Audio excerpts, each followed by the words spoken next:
Okay, what's up mga ka-solar?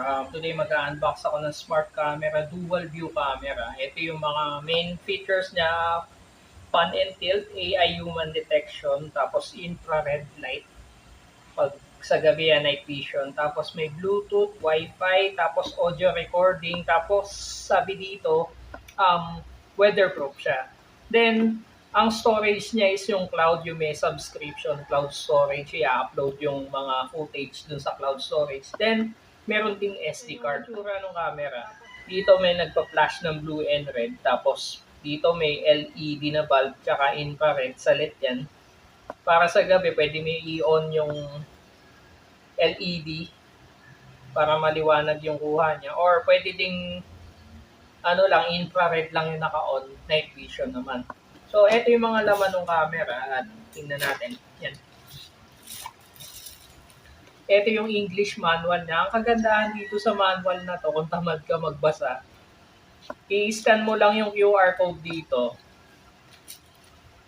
Pag in-scan mo tong QR code na to, diretso na yun sa YouTube video nila kung paano install yung camera, yung how-to tutorial nila. Mada-download na sa Play Store yung yung pinaka-app nila na ang spelling nun ay CSEEIC. Yan. So, yun na. So, ito yung mga kasama niya, mounting bracket. Dito naka-mount yung camera pag ganun. Tapos meron siyang rubber gasket dito na makapal. Dito kasi dumadaan yung mga wire nun. Tapos siguro din to, anti-vibration din to. Para pag ma-vibrate do sa pinag-mountan, hindi magpa-vibrate yung buong camera. Yan. Then, may kasama siyang 3 meter na power adapter extension. 3 metro to. Tapos ito yung pinaka-power adapter niya na 12 volts. Yung sa akin kasi gagawin ko sa solar setup, ko i-connect yung camera, so hindi ko na kailangan itong power adapter na to kasi pwede na akong kumuha ng 12 volt directly dun sa setup ko. Although tipid lang naman to sa kuryente, parang nasa 4 to 5 watts lang to pagka gumagana. Yan nga. So ito yan. Para dito yan. Para mahaba yung pinaka wire. Then, hindi mo na kailangan bumili ng screw tsaka ng tox kasi may kasama ng 4 na pirasong tox tsaka ng screw. Just in case na i-mount mo sa concrete, may kasama ng tox. Pag naman sa wood mo i-mount yung mounting bracket, meron ng kasamang 5 wood screw. Okay?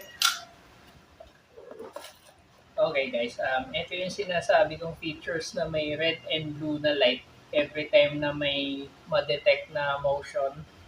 Magpa-flash yan ng red and blue na light.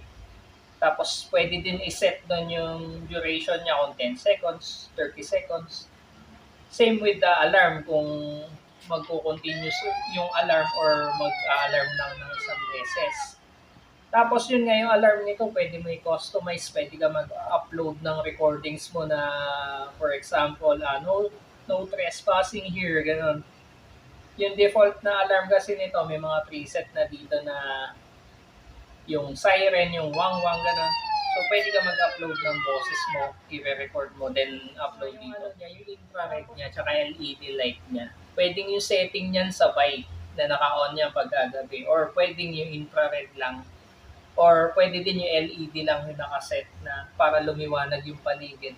Parang ang purpose nito, CCTV camera plus ilaw sa garahe, ganun. Same din dito sa wall camera, ganun din. Kung ano yung setting na nagagawa dito, dito din. Tapos itong wall camera sa ilalim, may pan and tilt yan nakakalingon ng ilang degree. Ganun din sa sa tilt. Yan. Tapos, dito sa itaas ng wall camera, nandito yung SD card slot. Dalawa kasi pwede mong gawing storage siya. Yun nga, yung cloud storage na may subscription na $7 a month na limited lang din yung storage para kami Netflix subscription. So, yun nga, instead na gano'n, kung ayaw mo nung gano'ng di bayad pa, pwede ka maglaki ng SD card storage. Yan, sabihin natin mga 128 kasi ito nakalagay dito 32 gig lang, sakto na sa akin sa isang buwan eh. Dun sa dati kong camera. Ang setting ko kasi doon, every time lang na may ma-detect na movement, tsaka lang siya nagre-record. Pagka kasi continuous recording yung kahit walang movement, dire-diretso yung record, yun ang malakas sa storage. Okay? Yun nga, same din naman to halos ng features dito sa yung lower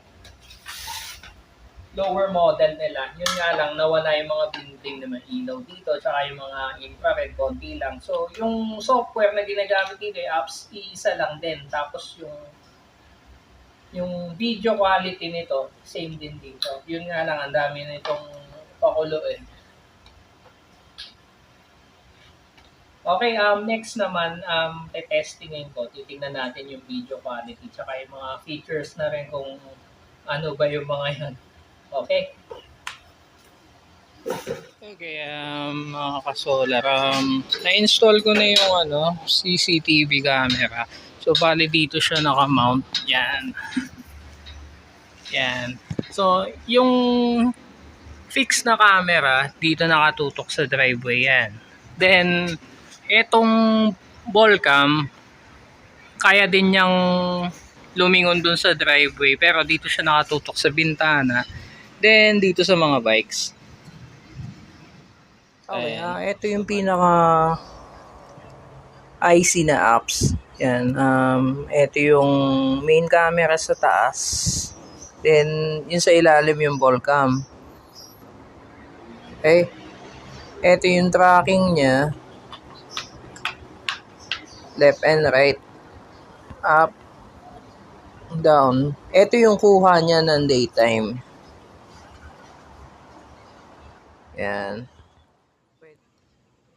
Okay, ito naman yung yung kuha pagka nighttime na 10 PM na. Yan. Naka-on yung LED light niya. So, ang linaw, ang liwanag ng paligid. Yan. Ito, may nakikipark sa akin na trike pagkagabi. Yan. So, covered din ng camera yung trike niya. Yan. Then, ito naman yung pagka naka-infrared night vision. Magiging black and white yung footage pero maliwanag pa rin. Yan.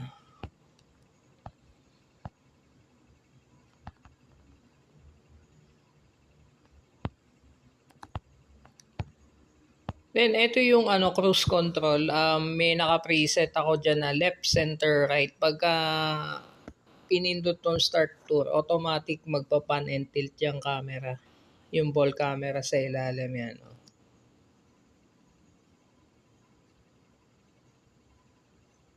Pwede mag-preset na madami dyan yung magpa-pan and tilt sa lahat ng area. Okay. Ayan, start tour. Ayan.